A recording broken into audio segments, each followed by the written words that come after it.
میرے بھائیوں، میرے عزیزوں، اللہ تعالیٰ کے احکامات کے مطابق ہی زندگی بسر کرنا جو ہے اصل زندگی ہے۔ جس نے اللہ اور اس کے پیارے حبیب صلی اللہ علیہ وآلہ وسلم کے حکموں کے خلاف زندگی گزاری، گویا اس نے زندگی نہیں گزاری، اس نے اپنے لیے جہنم کا ایندھن اکٹھا کیا۔ تو جو بندہ دین کے مطابق اپنی زندگی گزارتا ہے نا، اس پر بڑے بڑے شیخ، بڑے بڑے اللہ کے نیک بندے جو ہیں یہ تعجب کرتے ہیں، اور یہ اس وقت روتے ہیں جب وہ دنیا سے جاتا ہے۔ تو یہ بات یاد رکھنا، یہاں پر ایک بات کرتا جاؤں۔ ترک جو ہے نا، ترکی، وہاں کے سلطان تھے سلیمان القانونی رحمت اللہ تعالی علیہ۔ آپ سلطان بھی ہیں، وقت کے بادشاہ ہیں۔ یہ ترکوں کی جو تاریخ ہے نا، یہ پڑھ کر آپ دیکھیں، آپ کو محبت رسول اور محبت دین ہی ملے گی۔ یہ بات یاد رکھنا۔ ہمارے تو حکمران ہیں نا، لوگوں کی جیبوں پر نظر ہے اور لوگوں کا حق کھا رہے ہیں اور لوگوں پر ظلم و ستم کر رہے ہیں، غریب کو نچوڑ رہے ہیں۔ لیکن ترکوں کی آپ تاریخ پڑھ کر دیکھیں۔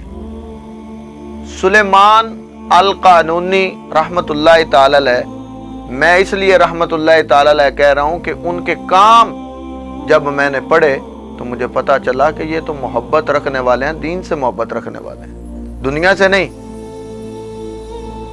یہ محکمہ جنگلات جو ہوتا ہے نا، محکمہ جنگلات، اس کے اندر درخت لگائے جاتے ہیں، نئے پودوں کی پرورش، اس کے سلسلے میں سارے معاملات جو ہیں ان کا خیال رکھا جاتا ہے۔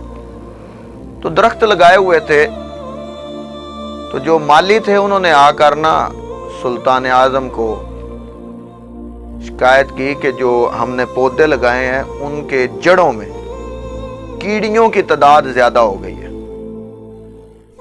کیڑیوں کی تعداد زیادہ ہو گئی ہے۔ اب ماہرین کو سلیمان القانونی رحمت اللہ تعالی علیہ نے بلایا اور بلا کر پوچھا کہ اس کا حل کیا ہے۔ انہوں نے، ماہرین نے اپنے انداز میں بتایا کہ فلاں تیل جو ہے وہ لیں، اس کو گرم کر کے ان کے درختوں کی جڑوں پر چھڑک دیں تو یہ کیڑیاں جو ہیں یہ ختم ہو جائیں گی۔ اب سلیمان القانونی کا ایک طریقہ کار تھا، جب بھی وہ کوئی کام کرتا تھا تو اس وقت وہ علماء سے فتویٰ لیتا تھا۔ شیخ الاسلام تھے یہ جو سلطان ہے سلیمان القانونی، خود چل کر ان کے گھر تک گئے۔ آج تو جو دین کی بات کرتا ہے اس کو حقیر جانتے ہیں، یہ مولویوں کا کام ہے جی، چھوڑیں ان کو، کرنے دیں باتیں، ہمارا ان سے لینا دینا نہیں ہے، ہم اور سوچ رکھنے والے ہیں۔ میں نے کہا یہ تیری سوچ غلط ہے، یہ تجھے جہنم کے گڑھے تک لے جائے گی۔ اس سوچ کو چھوڑ دے، آج بھی دین کی طرف آ جا، یہ تیرے لیے بہتر ہے۔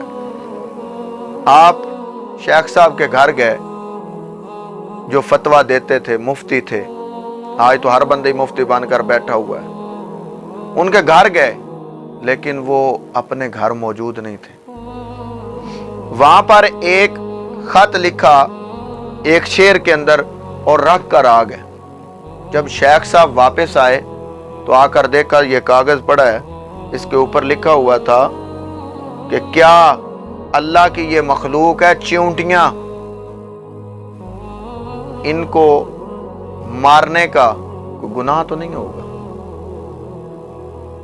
اب شیخ صاحب نے آگے لکھا کہ یہ اللہ کی مخلوق ہیں، یہ جو چیونٹیاں ہیں یہ اللہ کی مخلوق ہیں۔ اگر آپ سمجھدار ہیں تو یہ بات جان لیں کہ یہ کسی کا حق نہیں کھا رہی، جو ان کے نصیب میں ہے وہی انہوں نے کھانا ہے۔ شیخ صاحب تک جب یہ بات پہنچی تو انہوں نے یہ جواب لکھا اور سلطان سلیمان القانونی کے پاس یہ بات پہنچ گئی۔ انہوں نے بولا کہ نہیں، اس طرح نہیں کرنا، نہیں مارنا، ختم نہیں کرنا۔ فتوے کو، دین کو آگے رکھا، ترجیح دی، بات سمجھ آ گئی کہ یہ اللہ کی مخلوق ہیں۔ اگر پودے لگائے ہیں تو انہوں نے ہمارا نقصان نہیں کرنا، جو ان کے نصیب کا رزق ہے انہوں نے وہاں پہ کھانا ہے، اور جو ان کے نصیب کی زمین ہے انہوں نے وہاں پہ رہنا ہے، جو اللہ نے ان کو عطا کیا ہے وہ انہوں نے لینا ہی لینا ہے، چاہے ہم انہیں مار بھی دیں، ختم بھی کر دیں، کسی اور پودے پہ چلی جائیں گی، کسی اور پودے کی جڑ کو یہ کھا لیں گی یا جو بھی کریں گی، لیکن انہوں نے کس کو ترجیح دی؟ دین کو ترجیح دی۔ میرے بھائی، یہ جو تھے سلطان سلیمان القانونی، یہ آسٹریا کے علاقہ کا ایک دارالحکومت ہے، اس کو فتح کرنے کے لیے نکلے۔ جب فتح کرنے کے لیے نکلے تو رستے میں نا آپ کا انتقال ہو گیا، تو وہاں سے واپس استنبول لائے، لا کر تجہیز و تکفین کا اہتمام کیا گیا۔ تو اس اہتمام کے دوران آپ کا ایک وصیت نامہ ملا۔ وصیت نامہ کیا تھا؟ یہ تھا کہ میرے قبر میں یہ جو صندوق ہے اس کو میری قبر میں دفن کیا جائے۔ علماء شیوخ موجود تھے، انہوں نے کہا یہ کیا ماجرا ہے، ہیرے جواہرات ہوں گے تو یہ قیمتی اثاثہ ہے، قیمتی چیزیں، ان کو زمین میں دفن نہیں کرنا چاہیے، اور قبر میں؟ خیر، علماء کی اجازت سے انہوں نے صندوق کو کھولا۔ صندوق کو کھول کر کیا دیکھتے ہیں؟ تعجب ہوا، اور سوچنے پر علماء شیوخ مجبور ہو گئے، اور کیا دیکھتے ہیں کہ وہ کاغذوں سے، صفحات سے بھرا پڑا صندوق ہے، اور کھول کر دیکھا کہ جتنی دیر آپ نے حکومت کی ہر کام کو علماء سے فتویٰ لے کر وہ کام کیا۔ اگر دین اجازت دیتا تھا تو وہ کام کیا، اگر دین نے منع کیا ہے تو وہ کام نہیں کیا۔ وہاں پر جو یہ شیخ تھے جنہوں نے یہ فتویٰ دیا کہ یہ اللہ کی مخلوق ہے، دھاڑے مار کر رونے لگ گئے، رونے لگ گئے۔ لوگوں نے پوچھا کیا ہوا؟ کہنے لگے سلیمان تو خود کو بچا کر چلا گیا، ہمیں کون بچائے گا؟ اللہ اکبر کبیرہ۔ ایسے ہوتے ہیں حکمران، اور ایسی ہوتی ہے رعایا، جو لوگوں کے اندر دم خم ہے نا، وہ دین کی وجہ سے ہے۔ اگر آپ آج بھی کامیاب ہونا چاہتے ہیں تو بہتر طریقہ یہ ہے کہ دین کی طرف لوٹ آؤ۔ آخر دین کی طرف آنا ہی پڑے گا، تب جا کر کامیابیاں اور کامرانیاں آپ کے قدم چومیں گی۔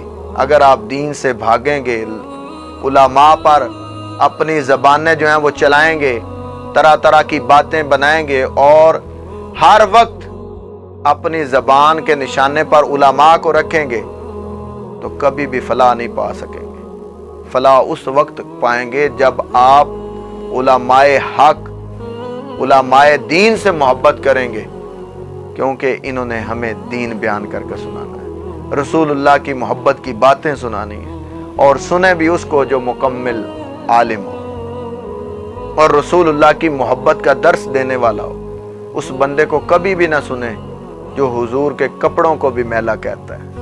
یہ بات یاد رکھنا، یہ بھی گستاخی کے زمرے میں آتا ہے۔ میرے بھائی، اگر آپ دنیا میں کامیابیاں اور کامرانیاں چاہتے ہیں تو رسول اللہ سے محبت، اور رسول اللہ جو دین لائے ہیں اس دین سے محبت۔